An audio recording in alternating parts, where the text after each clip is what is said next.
वंदेहं श्रीगुरो श्रीयुतपदकमलं श्रीगुरुं वैष्णवांश्च श्रीरूपं शाग्रजातं सहगम रघुनाथान्वितं तं सजीवं साद्वैतं सावधूतं परिजनसहितं श्रीकृष्णचैतन्यदेवं श्रीराधाकृष्णपादान् सहगम ललिता श्रीविशाखान्वितांश्च बद्धे वितनुते भक्तिर्मूर्खमावर्तायत् स्मृतिं यत्कृपातमहं वन्दे प्राणगोपालकं प्रभुम्।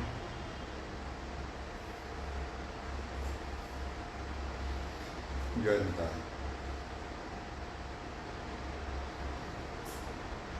আপনারা সবাই জানেন, তাও আরেকবার মনে করিয়ে দিই, বিশ্বব্যাপী করোনা ভাইরাসের যে প্রকোপ চলছে সেক্ষেত্রে সোশ্যাল ডিস্ট্যান্সিং অর্থাৎ সামাজিক দূরত্ব শারীরিক মানসিক নয়, শারীরিক দূরত্ব বজায় রাখা একান্ত প্রয়োজন। হৃদয়ে হৃদয়ে সবাই যুক্ত থাকুন, সবাই সবাইকে খুব ভালোবাসুন, নেটের মাধ্যমে ফোনের মাধ্যমে নিজেদের মধ্যে যোগাযোগ রক্ষা করুন, কিন্তু কোথাও সমাবেশ করা বা মানে একত্রে অনেক মানুষ একত্রিত হওয়া বর্তমান সময়ের জন্য এটা না করা একান্ত প্রয়োজন।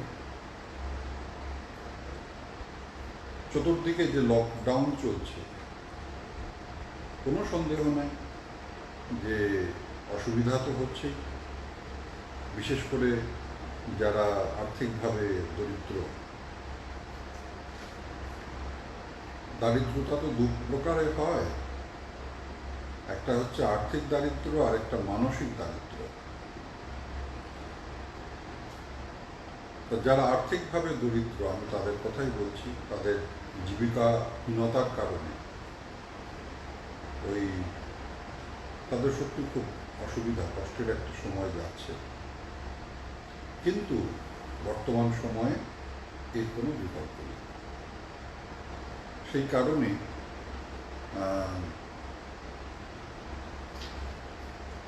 এটাই অনুরোধ করব যে সকলে এই দূরত্ব বজায় রেখে নিজেদের জীবন পরিচালনা করুন। অনেক প্রশ্ন পেয়েছি, তার মধ্যে বাংলাতে যে প্রশ্ন পেয়েছি, হাবড়া থেকে গোড়াচাঁদ সে প্রশ্ন করেছে কিভাবে আমরা আমাদের মনকে নিয়ন্ত্রণ করে হরিনামে মনোযোগ বৃদ্ধি করব।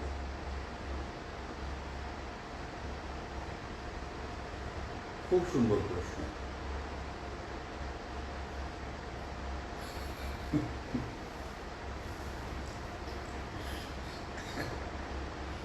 একটা কথা আছে কি জানেন, আপনারা সবাই শুনেছেন,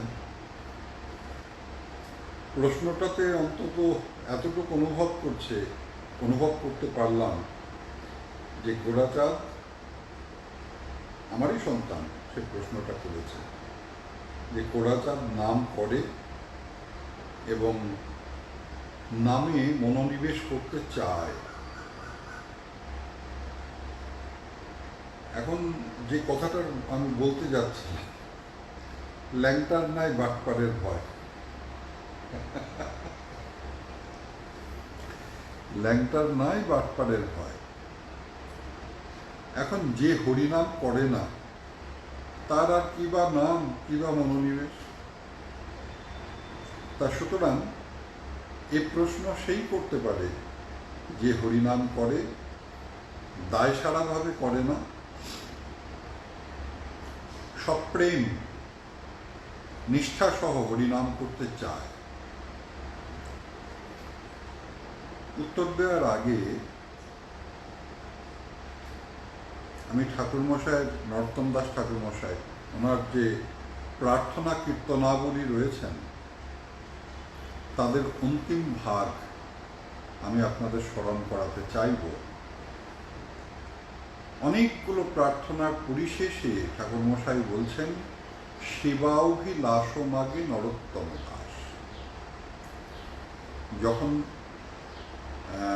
প্রার্থনার যে ভনিতা বলে, যেখানে পদকর্তা তার অন্তরের প্রার্থনা বা তার যে অবজারভেশন প্রকাশ করতে চাইছেন যে স্থানে, সেই জায়গাটাকে বলে ভনিতা। তা সেই ভনিতা অংশে নরোত্তম দাস ঠাকুরমশাই বলছেন, শিবা অভিলাষমাগে নরোত্তম দাস।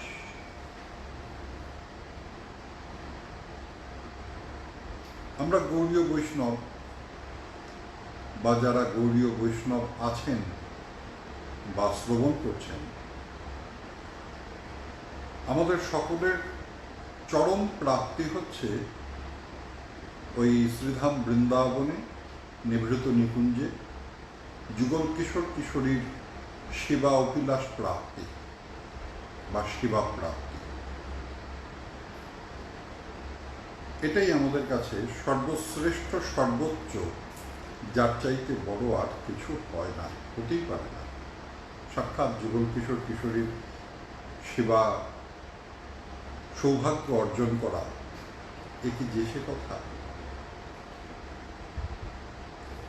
এবং এই সেবাই হচ্ছে মঞ্জুরি নামা সেবা, অর্থাৎ শ্রীমতী রাধারানীর চরণের দাসিত্বাভিমানী, যে আমি শ্রীমতী রাধারানীর চরণের দাসী, আমি যার তার নই, শ্রীমতী রাধারানীর আমি একান্ত নিজ দাসী।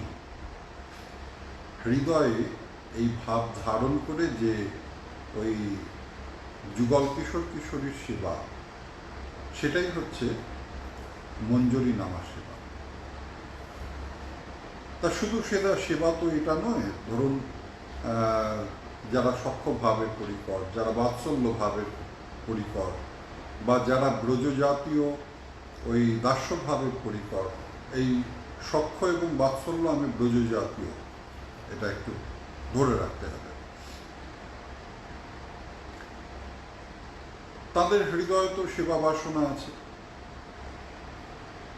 তা যদিও নরোত্তম দাস ঠাকুরমশাই মুখ্যত এই মঞ্জুরি নামা সেবার কথাই বর্ণনা করেছেন, তথাপি এই ব্রজজাতীয় দাস্য, সখ্য এবং বাৎসল্য, এটাও কিন্তু স্বীকৃত এবং শ্রীমন মহাপ্রভু ওই এই চার ভাবেরই প্রচার করেছেন। যদিও মুখ্যত মঞ্জুরি নামা ভজনটাই শ্রীমন মহাপ্রভুর বিশেষ দান, তথাপি তিনি নিজ মুখে প্রতিশ্রুতি প্রদান করেছেন, চারি ভাবের ভক্তি দিয়া নাচাইমু ভুবন। আমার পিতাপ্রভুর কাছে আমি শুনেছি, আমার পিতামহদেব তার যখন তিরোধান হলো, প্রথমবারের জন্য আমার পিতাপ্রভু শ্রীধাম বৃন্দাবন গিয়েছেন তিরোধানের কয়েক বছর পরে। তো তখন ওনার বয়স কত হবে? 20-21 বড়জোর। তা সিদ্ধ কৃপাসিন্ধু দাস বাবাজি মহারাজ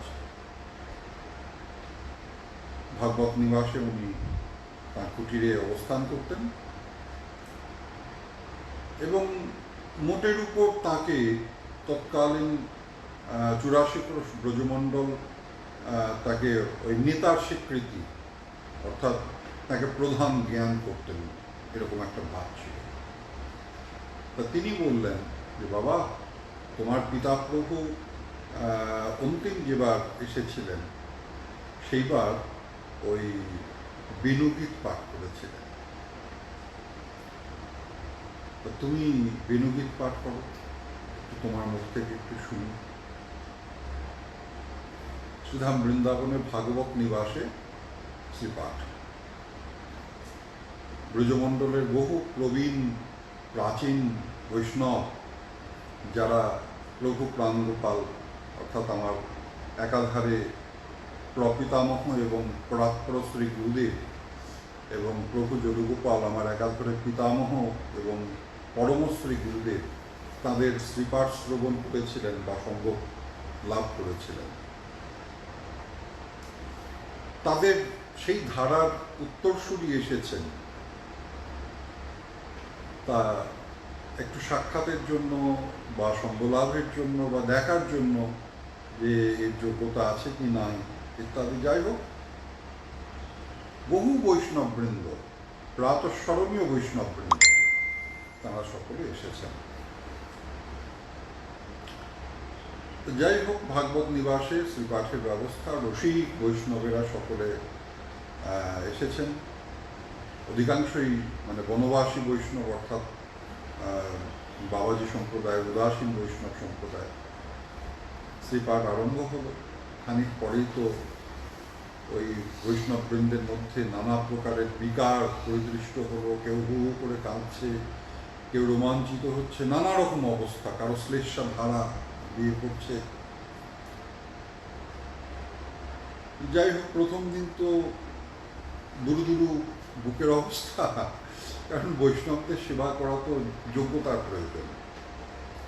আর যেমন তেমন মানে তারা এই রসমার্গে অতি উচ্চ পর্যায়ে উন্নীত, তাদের তো অতি বিশেষ অবস্থা।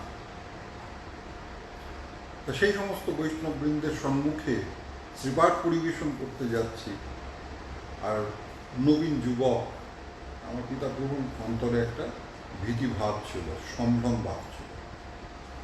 প্রথম দিনের শ্রীপাঠের শেষেই কৃপাসুন্দর দাস বললেন যে আর চিন্তা নেই বাবা, আমার বড় চিন্তা ছিল যে এই প্রভু প্রাণগোপাল, প্রভু যদুগোপালের ধারা এটি যে সে ধারা নয়। তা বাবা, আজকে শ্রীপাঠ শ্রবণ করে আমি অনুভব করলাম যে তুমি সেই ধারার সুযোগ্য উত্তরসূরি। বৈষ্ণববৃন্দ অত্যন্ত আদর করলেন, আশীর্বাদ করলেন আমার পিতা প্রভুকে এবং খুব উৎসাহ দিলেন। পরের দিন আমার পিতা প্রভু ভীতিমুক্ত সরল হৃদয়ে শ্রীপাঠ পরিবেশন। সেদিন পিতা প্রভু করলেন, মানে লক্ষ্য করলেন এই বৈষ্ণবদের মধ্যে কিছু বৈষ্ণব আছেন যারা তাদের মাথাটা এমনভাবে এইভাবে ঢেকে মাথা নিচু করে শ্রীপাঠ শ্রবণ করছেন, কিন্তু তাদের মধ্যে কোনো বিকার টিকার নাই। তাদের যে শ্রীপাঠ ভালো লাগছে এরকম নাই, এমন কোনো বিকার, কোনো প্রকাশ নাই। প্রথম দিন লক্ষ্য করলেন, 7 দিন পাঠ হয়েছিল। প্রথম দিন লক্ষ্য করলেন, দ্বিতীয় দিন লক্ষ্য করলেন, তৃতীয় দিন ওই কৃপাসুন্দর দাসজিকে জিজ্ঞাসা করলেন যে কাকা, কিছু বৈষ্ণবকে এরকম দেখি, ওনাদের বোধহয় আমার শ্রীপাঠ বোধহয় ওনাদের পছন্দ হচ্ছে না, তাই না? হ্যাঁ, আমি বোধহয় ঠিক মতো সেবা করতে পারছি না, তাই না? না না বাবা, তুমি কি বলছো? আমরা তোমার পিতা প্রভুর শ্রীমুখে বেণুগীত শ্রবণ করেছি, তার মধ্যে প্রগাঢ় পাণ্ডিত্য দেখেছি, কিন্তু তুমি যে রস প্রবেশ করিয়েছ, তোমার মনস্তত্ত্বের এমন সুন্দর বিশ্লেষণ বাবা, এটা তোমার পিতা প্রভুর মধ্যেও দেখি। তাহলে উনাদের এরকম ভাব। তখন উনি বললেন যে বাবা, ওনারা হচ্ছেন বাৎসল্য ভাবের পরীক্ষা। এই যে যশোদা রানী, তিনি শ্রীকৃষ্ণের এই যে যুগল লীলা, এগুলো জানতেন না তা নয়, জানতেন। এবং সখীরা তারা কখনো নালিশের ছলে, কখনো এই তোর ছেলে তো গিয়েছে শেষ হয়ে, যশোদারে তোর ছেলে তো গেছে, একদম উচ্ছন্নে গিয়েছে। কিরকম জানিস? হ্যাঁ, আমাদের ওই রাধা সে বিয়ে করেছে, তার সাথে অমুক তমুক 700 যমুনা পুলি নিয়ে গিয়ে ধরেছে। হ্যাঁ, তুই জানিস এগুলো কি করেছে? তারা তাদের মতো করে বর্ণনা করেছেন। আসল মূল লক্ষ্যটা কি? না মূল লক্ষ্য, যে আস্বাদনটা আমরা পাচ্ছি, যশোদা তো অন্তঃপুরবাসিনী, হ্যাঁ, ও তো পাচ্ছে না, সুতরাং আমরা গিয়ে তাদের আস্বাদন করি, ওকে আস্বাদন করিয়ে আসি।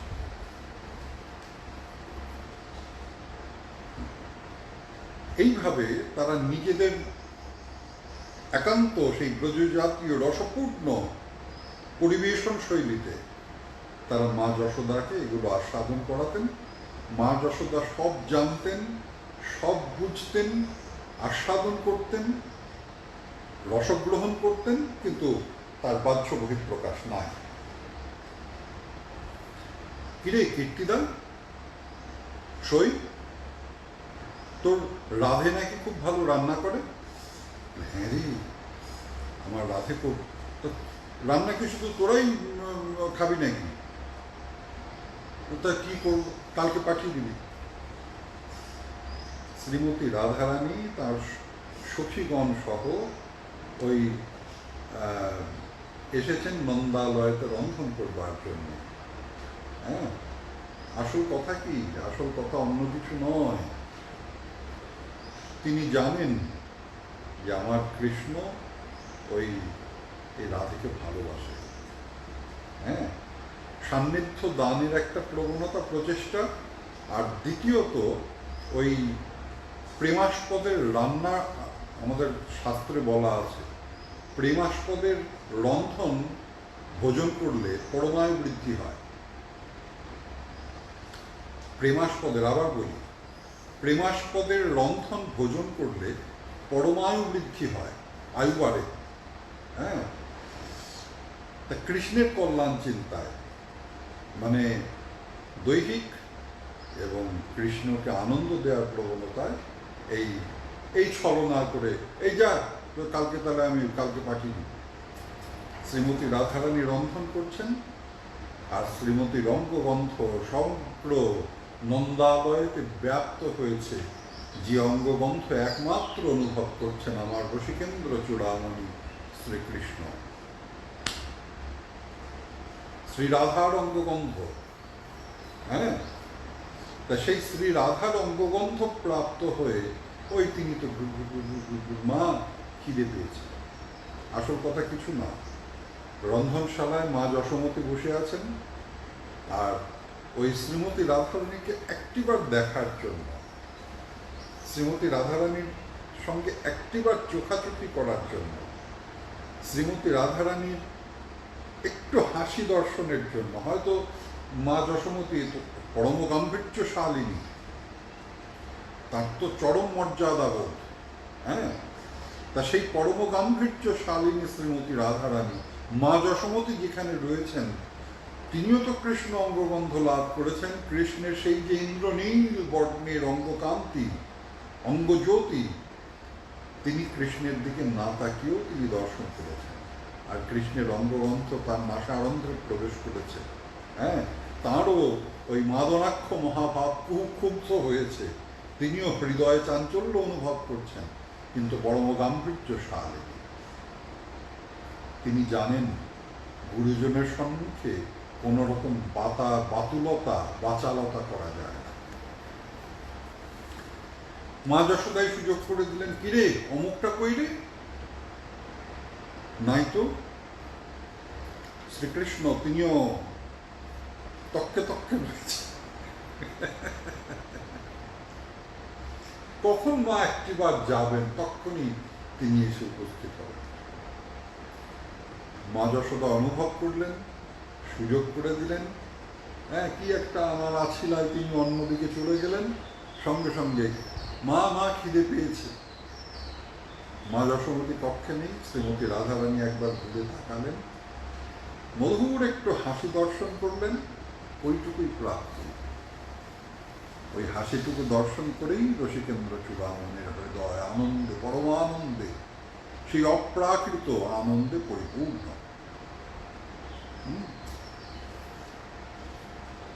এই যে বাৎসল্য ভাবের যারা, তাদের বাহ্য বহিঃপ্রকাশ নাই, তারা ছিলেন ওই বাৎসল্য ভাবের রসিক বা বৈষ্ণব। বাবা, এই জন্য এরা মাথাটা ঢেকে নেয়, যে তোমার যেমন অপূর্ব বর্ণনা, তোমার বর্ণনায় তো মনে হয় কি জানো, যে নতুন সুখদেবের আবির্ভাব হয়েছে। আমার পিতা প্রভুকে কৃপাসিন্ধু দাসজি বলছেন যে জানো, যেমন শুকদেব গোস্বামী পাদের বর্ণনায় ওই হস্তিনাপুর গঙ্গা তীরে যেন নববৃন্দাবন রচিত হয়েছিল, হ্যাঁ, তার লীলা চাতুরীতে সকলে যেন লীলা দর্শন করেছিল, এখানে ঠিক সেই রকম তুমি এত নিখুঁত বিশ্লেষণ করেছো, এত নিখুঁত বিস্তৃতি প্রদান করেছো, পরিবেশটাকে এমন নিখুঁতভাবে তুমি উপস্থাপন করেছো যেন মনে হচ্ছে সাক্ষাৎ দর্শন করা যাচ্ছে। এরা এর জন্য মস্তক ওই অবগুণ্ঠিত করে দিয়েছেন যাতে যুগল লীলা দর্শন করতে না হয়, কিন্তু ওই নিজেদের ওই অন্তর থেকে তারা সাধন করছেন এবং পরমানন্দ লাভ করছেন।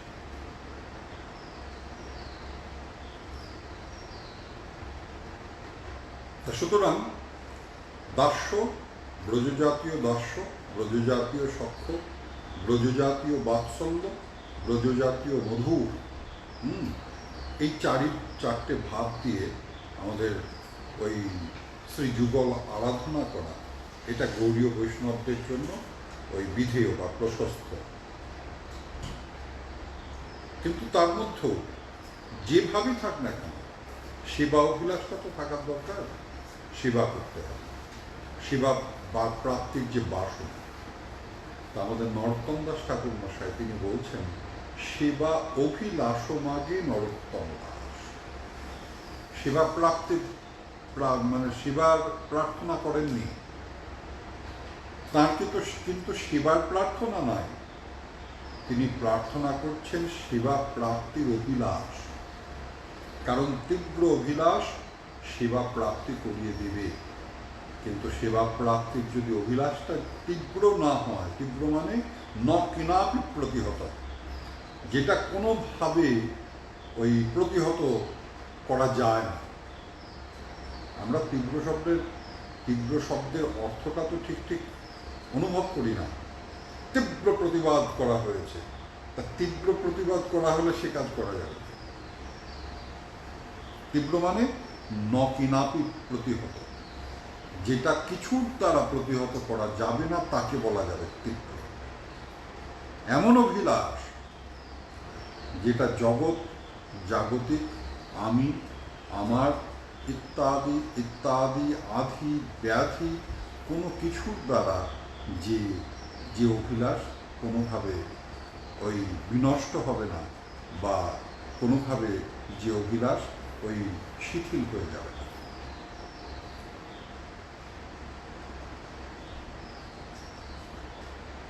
তীব্র যদি শব্দটা বলা হয় তাহলে জানতে হবে অতীব্র কিছু আছে, তাই না? অভিলাষ পেলে ভালো, না পেলে চলবে, না পেলে আর কি করবো, শিথিল ভাব। পেলে ভালো, না পেলে আর আমরা তো ওই সাধারণ মানুষ ইত্যাদি ইত্যাদি কিছু কথাবার্তা তো হয়তো আপনারা বলেও অভ্যস্ত, শুনেও অভ্যস্ত।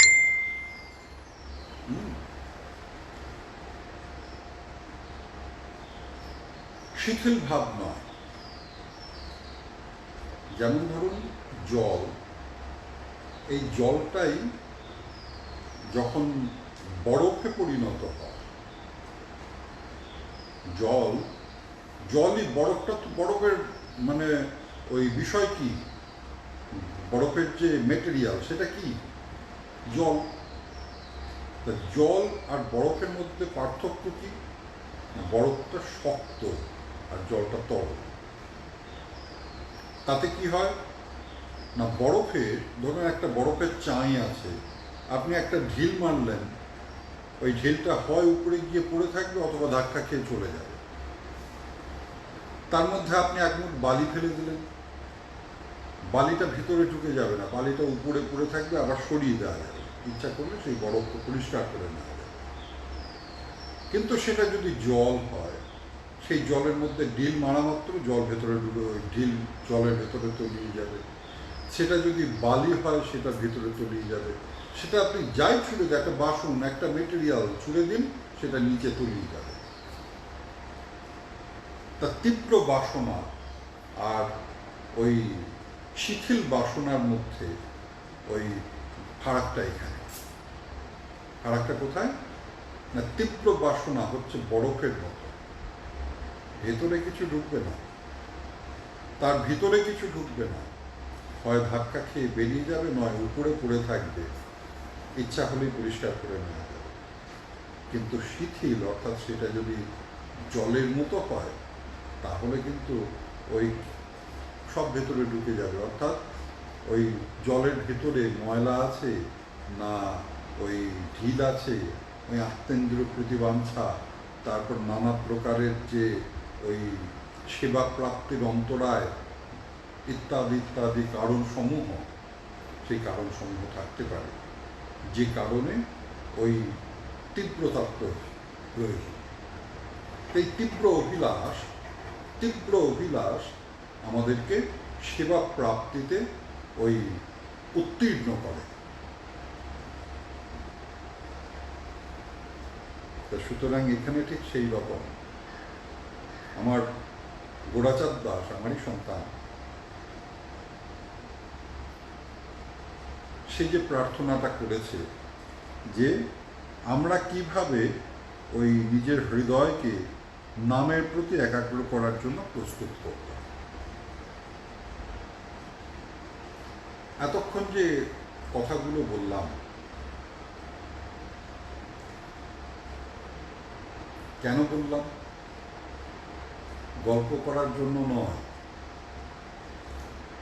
হৃদয়কে প্রস্তুত করতে গেলে প্রথম যেটা প্রয়োজন সেটা হচ্ছে তীব্র বাসনা।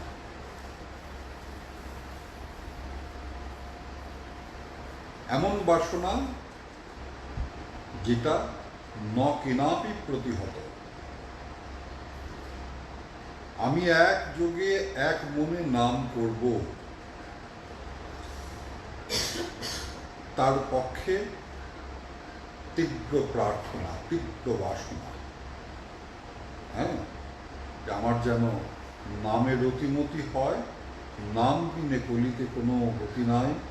শ্রীমন মহাপ্রভু বলেছেন, হরের নাম হরের নাম হরের নামই কেবলম কলৌ নাস্তেব নাস্তেব নাস্তেব গতিরন্যথা।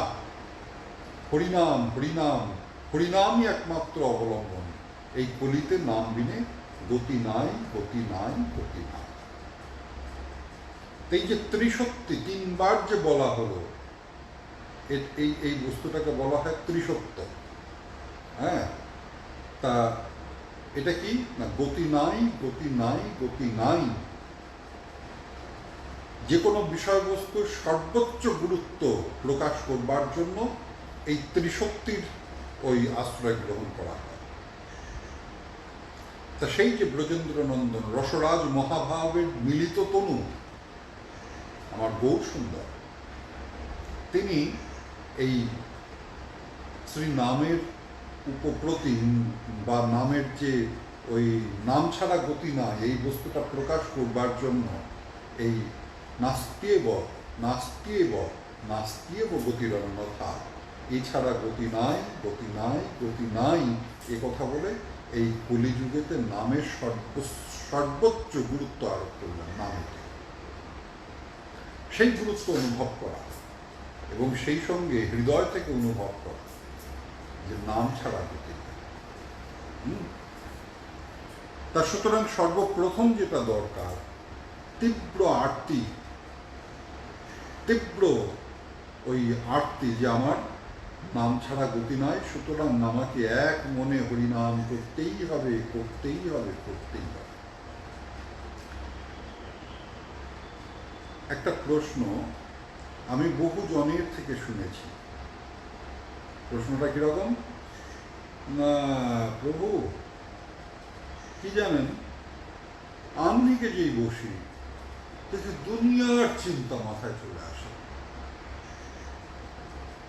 হয়তো আপনারা যারা এই লাইভ শুনছেন তাদেরও এরকম অভিজ্ঞতা থাকতে পারে। এই যে নামের মালাটা নিলাম, দুনিয়ার যতবার নামে মনোনিবেশ করতে যাই, যত আবর্জনা, যত চিন্তা, হ্যাঁ, সব তখন গিয়ে এসে পড়ে। আমি কিছুতেই এই মনোযোগ অর্পণ করতে পারি না। জানেন প্রভু, কি একটা সমস্যা! নামে শান্তি পাবো কি? তখন মন আরো বিচলিত হয়ে যায়। এমন এই প্রশ্ন আমি একজনের কাছে না, বহু মানুষের কাছে শুনেছি। আপনাদেরও এমন অভিজ্ঞতা থাকতে পারে, বলা যায় না। আছে বলছি না, আমি বলছি থাকতে পারে। কর্তব্য কি? প্রথমে তীব্র আরতি, শ্রী নামেতে সর্বোচ্চ গুরুত্ব অনুভব করা।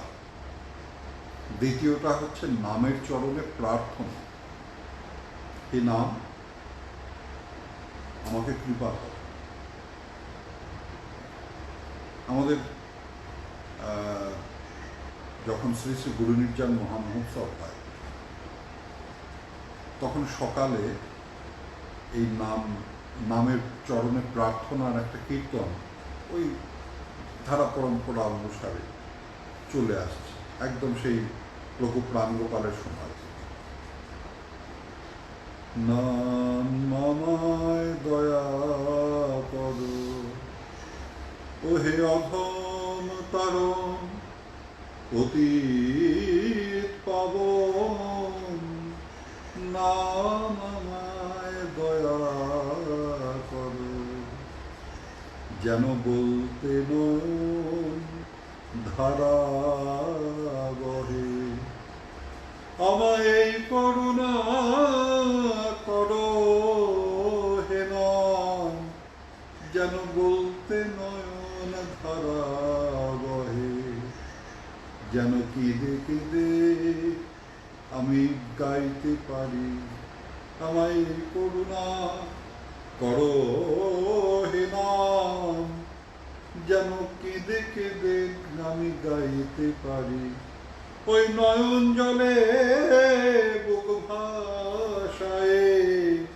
আমি প্রাণ করে গাইতে পারি।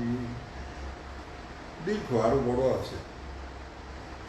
তা সেই নামের চরণে সব আরেকটা প্রার্থনা, সব তীব্র মানে বাসনা সহকারে নামের চরণে প্রার্থনা, হে নাম, যেন এক মনে আমি তোমাকে স্মরণ করতে পারি, আমি তোমার কীর্তন করতে পারি, আমি যেন নামে ডুবে যেতে পারি। আর কি না, শরণাগতি, শ্রী নামের চরণে শরণাগতি, শরণাগতি স্বীকার করা। শরণাগতির লক্ষণ আছে, আমি শরণাগত বললেই হলো না। আনুকূল্যস্য সংকল্প প্রাতিকূল্য বিবর্জনম, রক্ষিষ্যতীত বিশ্বাস গোত্রিত্বে বর্ণন তথা আত্মনিক্ষেপ কার্পণ্যে সদ্বৃথা শরণাগতি। আনুকূল্যস্য সংকল্প অর্থাৎ অনুকূল সংকল্প, শ্রী নাম করতে গিয়ে যা যা করার দরকার আমি সেটা করব। প্রাতিকূল্য বিবর্জনম, নামের অন্তরায় যা যা হবে তাকে ত্যাগ করব। রক্ষিষ্যতীতি বিশ্বাস, আমি নামের কৃপাতে রক্ষা পাবই পাবো, প্রেম প্রাপ্ত হবই হব ইতি বিশ্বাস। গোত্রিত্বে বর্ণন তথা, হে নাম, নাম নামই অভিন্ন, সুতরাং তুমি আমার প্রভু। আত্মনিক্ষেপ, আমি খুব সংক্ষেপে বিষয়টা বলছি। আত্মনিক্ষেপ, নিঃশেষ রূপে ক্ষেপণ করা, অর্থাৎ ক্ষেপণ অর্থাৎ ছুড়ে দেওয়ার পর, ক্ষেপ করার পর, ক্ষেপণের পর যার প্রতি কোনো নিয়ন্ত্রণ থাকবে না। দু রকমের ক্ষেপণ আছে, কি জানেন? আমরা যখন ছোট ছিলাম তখন একটা জল বেলুন ছিল, তখন দেখতাম যারা বেলুন, ওই যে ফোলানো বেলুন টেলুন বিক্রি করে না, তা একটা জল বেলুন পাওয়া যেত, আমরা জল বেলুন কিনতাম। বিষয়টা কি, একটা গোল মতো বেলুন, তার মধ্যে জল ভরা, এবার সেইটার সাথে আবার একটা রবার যুক্ত, এই রবারের এই মাথায় আবার একটা ছোট্ট গিট, এই আঙুলের মধ্যে সেই গিটটা পরিয়ে এমনভাবে ছুঁড়ে দিলাম বলটা, ওই জলের বেলুনটা নিয়ে গিয়ে ওই যতদূর রবার যায়, বড় হতে পারে,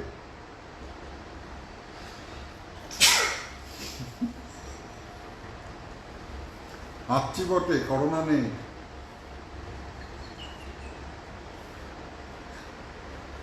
এখন তো মুশকিল। সেদিন একটা ভিডিও দেখলাম, সেই ভিডিওতে দেখি একজন মানুষ বসে আছে, দুপাশে দুটো কুকুর, পোষা কুকুর। তো লোকটা খাচ্ছ করে হাসলো, হাঁটার সাথে সাথে দেখা গেল সেই কুকুর দুটো পাশ থেকে উঠে গিয়ে দরজা দিয়ে বেরিয়ে গিয়ে কুকুরটাই আবার সেই এমনভাবে ধাক্কা দিয়ে গিয়ে দরজা বন্ধ করে দিচ্ছে। কুকুরটাও বুঝে গিয়েছে যে হাসলে করোনা। তো যাই হোক, হাসলাম, কিন্তু করোনা নেই, নিশ্চিন্তে থাকো। আর করোনার তো আছে, ডিস্টেন্সিং থাকলে তো করোনার চিন্তা নেই। যদি ধরুন আমার করোনা হয়ও, আমি হেঁচেও ফেলি, লাইভ দেখলে করোনার ভয় নেই।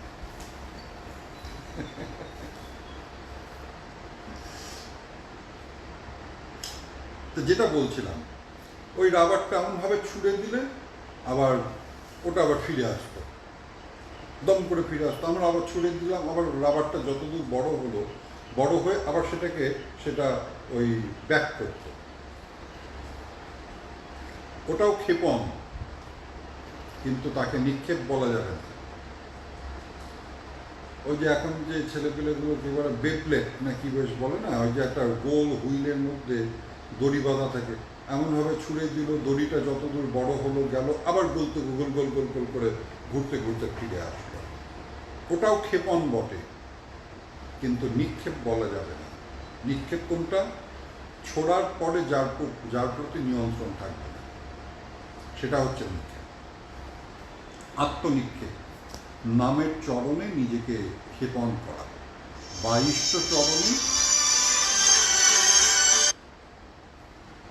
ইষ্টচরণে নিজেকে ছুঁড়ে দেওয়া, এমনভাবে ছুঁড়ে দেওয়া যে ক্ষেপণের পর আমার নিজের উপরেও নিজের নিয়ন্ত্রণ থাকবে না।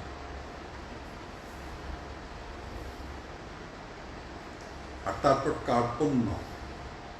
কার্পণ্য বলতে ওই নামের চরণে ওই নিবেদন করা, করুণ ভাব প্রকাশ করা, হে নাম তুমি ছাড়া আমার কেউ নাই গো, হে নাম তুমি ছাড়া আমার আর কোনো রক্ষাকর্তা নাই। নাম কোন আসছে, তুমি ছাড়া আমার কোনো রক্ষাকর্তা নাই, হে নাম আমাকে কৃপা করো। নাম, আমার হৃদয় যেন তোমার চরণে বাঁধা থাকে। তুমি এমনভাবে আমাকে ওই কাছে টেনে নাও, এমনভাবে আমাকে কৃপা করো যেন আমি তুমি ছাড়া কিছু না বুঝি, না জানি। এই 6টি বস্তু একান্ত প্রয়োজন। হ্যাঁ, নামের চরণে শরণাগত হওয়া, আর সেই সাথে বাস্তবিক আমার সময় প্রায় শেষ হয়ে আসছে। আমার ইংরেজি ক্লাসের এরা সব ঢুকতে আরম্ভ করেছে, আমি দেখতে পাচ্ছি। আমাকে নিতাই চাঁদের অসীম কৃপা, আপনাদের যে ভালোবাসা আমি পেয়েছি। হ্যাঁ, এই বাংলার এই বক্তব্যটার জন্য আবার ইংরেজিতে একটু সময় কম হয়ে যাচ্ছে। তারা আমাকে অজস্র মেসেজ দিচ্ছে যে এত কম কেন, এত কম কেন, এত কম কেন, আমাদের ভাগে এত কম কেন। আরেকটা বস্তু কি না, সেটা হচ্ছে নামাপরাধ থেকে মুক্ত থাকা। আমি স্বতন্ত্রভাবে এই নামাপরাধ নিয়ে আলোচনা পরেই করবো। আমার কাছে অলরেডি ইতিমধ্যেই প্রশ্ন চলে এসেছে। নাম অপরাধ, নামের প্রতি যে 10 প্রকারের অপরাধ আছে, সেই অপরাধের থেকে নিজেকে মুক্ত রাখতে হবে।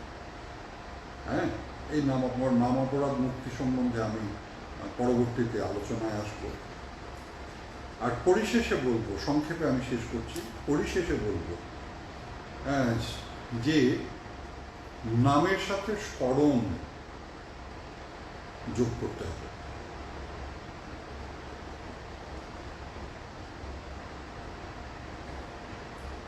নামের সাথে স্মরণ বলতে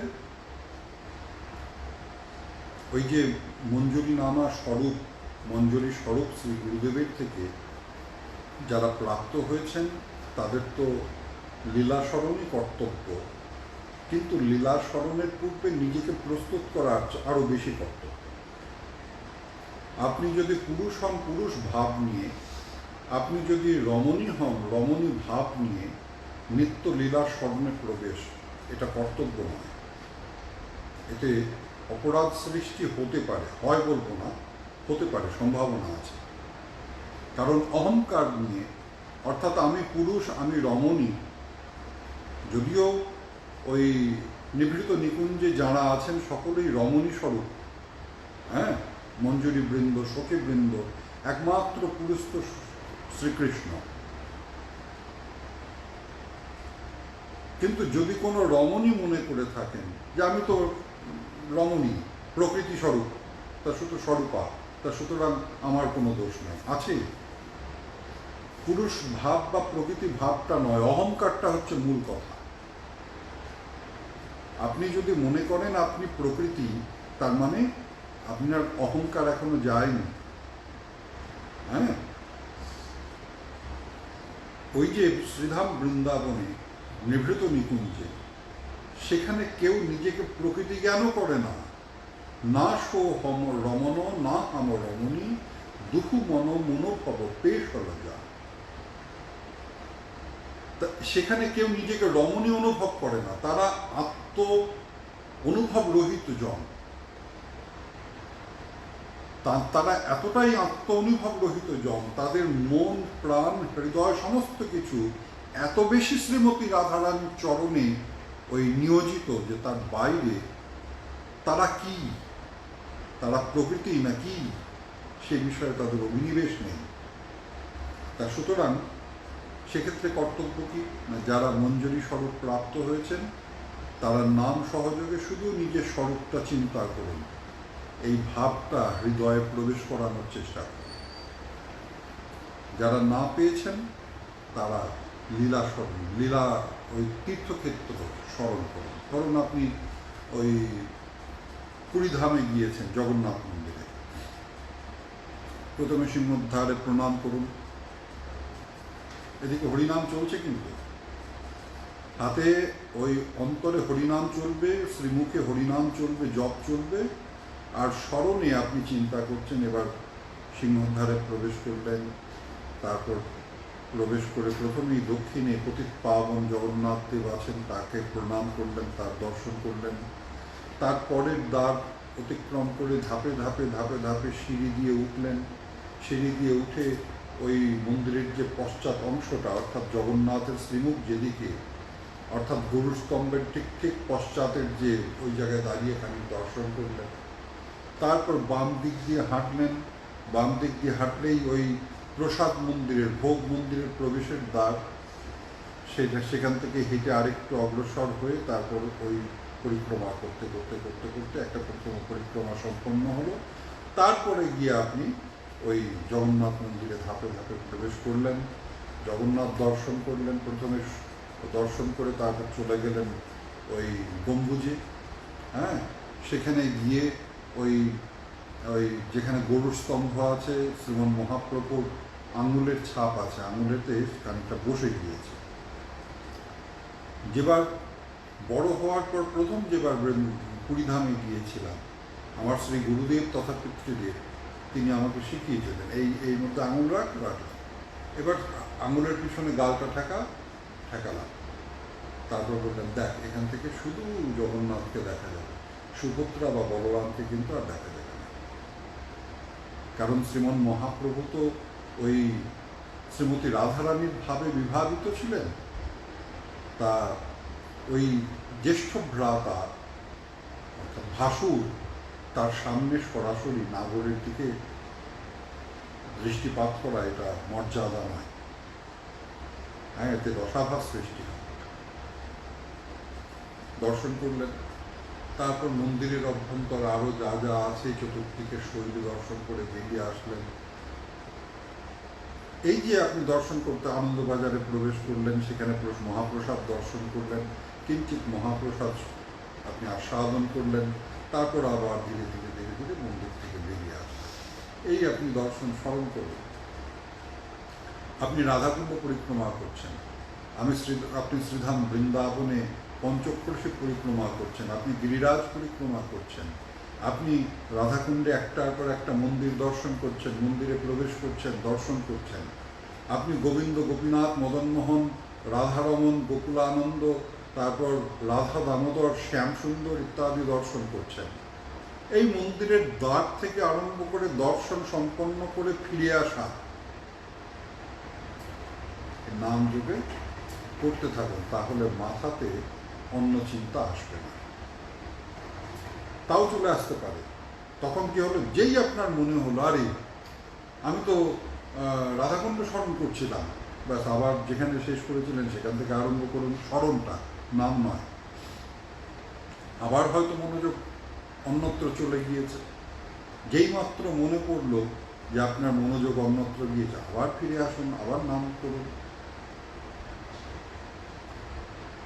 এই করতে করতে শ্রী নামের কৃপায় আপনি নামময় হয়ে যাবেন। শ্রী নামের কৃপাতে আপনার তখন ওই প্রতিপদম পূর্ণামৃত আস্বাদনম, এই অনুভবটা আসবে। সে কথাগুলো আবার কোনোদিন আস্বাদন করবে। জয় গৌ, জয় নেতা। ভালো থাকুন, সাবধানে থাকুন।